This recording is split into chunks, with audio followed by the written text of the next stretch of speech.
Commentaire de saint Thomas d'Aquin sur l'évangile de Jean, chapitre 6, versets 60 et suivants. Mais beaucoup de ses disciples, l'ayant entendu dire « Cette parole est dure, qui peut l'entendre ?» Or Jésus, sachant en lui-même que ses disciples murmuraient à ce sujet, leur dit « Cela vous scandalise ? Si donc vous voyez le Fils de l'homme montant où il était auparavant, c'est l'Esprit qui vivifie, la chair ne sert de rien. Les paroles que je vous ai dites sont esprit et vie. Mais il en est quelques-uns parmi vous qui ne croient pas.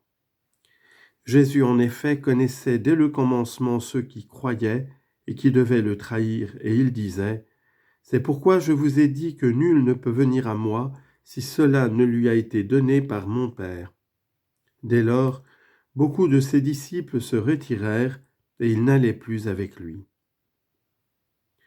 À propos de ceux qui se retirent, l'évangéliste expose leur scandale, puis la bienveillance avec laquelle le Christ le fait cesser, enfin leur obstination dans l'incrédulité.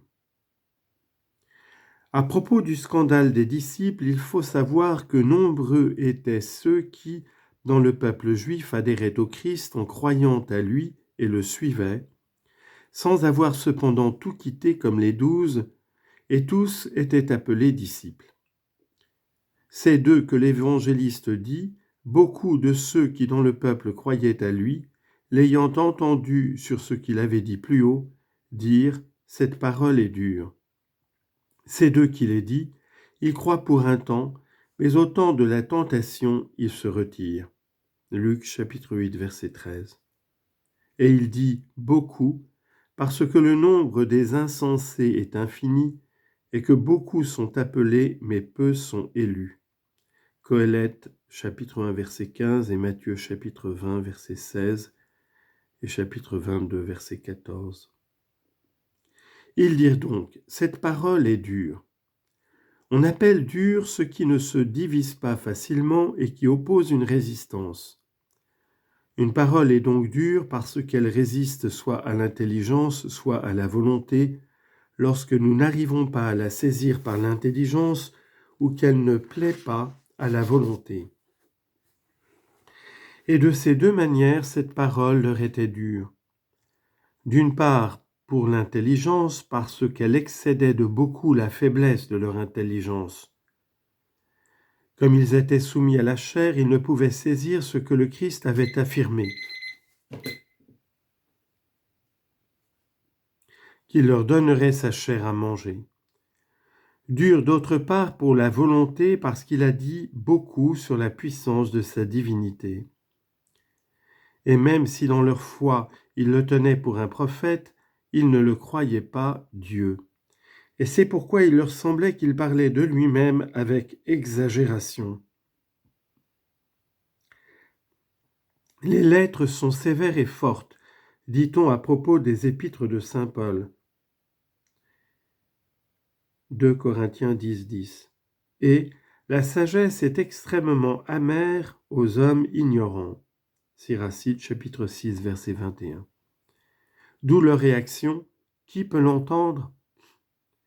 Ils disent cela pour s'excuser. En effet, du fait qu'il s'était donné à lui, ils devaient l'écouter. Mais parce qu'il ne leur enseignait pas des choses qui leur plaisaient, ils voulaient susciter une occasion de partir. Citation, « Le sot ne recevra pas les paroles de prudence, à moins que tu ne lui dises celles qui suivent la pente de son cœur. » Proverbe chapitre 18, verset 2. L'évangéliste expose ensuite la bienveillance avec laquelle le Christ apaise le scandale qu'il dénonce et manifeste et dont il écarte ensuite la cause invoquée pour en indiquer la véritable cause. Il dénonce le scandale parce qu'ils avaient dit « cette parole est dure » à voix basse pour ne pas être entendu de lui. Mais lui qui, par la puissance de sa divinité, connaissait ce qu'il disait, le dévoile. Jésus, sachant en lui-même ce qu'il disait en eux-mêmes, à savoir que ses disciples murmuraient à ce sujet. Citation. Il n'avait pas besoin qu'on lui rende témoignage au sujet de l'homme, il savait, lui, ce qu'il y a dans l'homme. Jean chapitre 2, verset 25. Et encore, Dieu scrute les reins, les cœurs et les reins. Psaume 7, verset 10.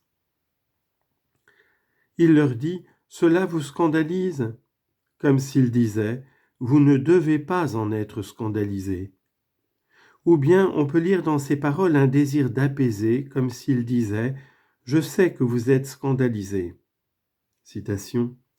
Il sera pour nous, ceux qui croient au Christ, une cause de sanctification, mais une pierre où l'on achoppe, un rocher où l'on trébuche, en latin Petra Scandali, pour les deux maisons d'Israël. Isaïe chapitre 8 verset 14, c'est-à-dire pour les disciples qui murmurent et pour les foules. Mais puisque les docteurs doivent éviter le scandale de ceux qui les écoutent, pourquoi le Seigneur leur propose-t-il des vérités de foi, telles qu'ils soient scandalisés et se retirent ? Je réponds en disant que la nécessité de la doctrine exigeait que le Seigneur leur propose de telles choses. Il le pressait vivement en effet de leur procurer une nourriture corporelle, alors qu'il était venu pour conduire au désir de la nourriture spirituelle. Voilà pourquoi il était nécessaire qu'il leur propose l'enseignement sur la nourriture spirituelle. Leur scandale n'était cependant pas causé par une faille de l'enseignement du Christ, mais par leur incrédulité. Si, en effet, étant soumis à la chair, ils ne comprenaient pas les paroles du Seigneur, ils pouvaient l'interroger comme les apôtres le firent ailleurs. C'est à dessein, selon saint Augustin, que le Seigneur permit cela, pour donner à ceux qui enseignent bien une cause de patience et de consolation face aux détracteurs de leurs paroles, puisque même les disciples ont osé dénigrer les paroles du Christ. Le scandale avait été occasionné par la personne qui avait parlé et par les paroles qu'elle avait dites, comme le dit Chrysostome. C'est pourquoi le Christ écarte l'occasion du scandale d'abord quant à sa personne, puis quant à ses paroles.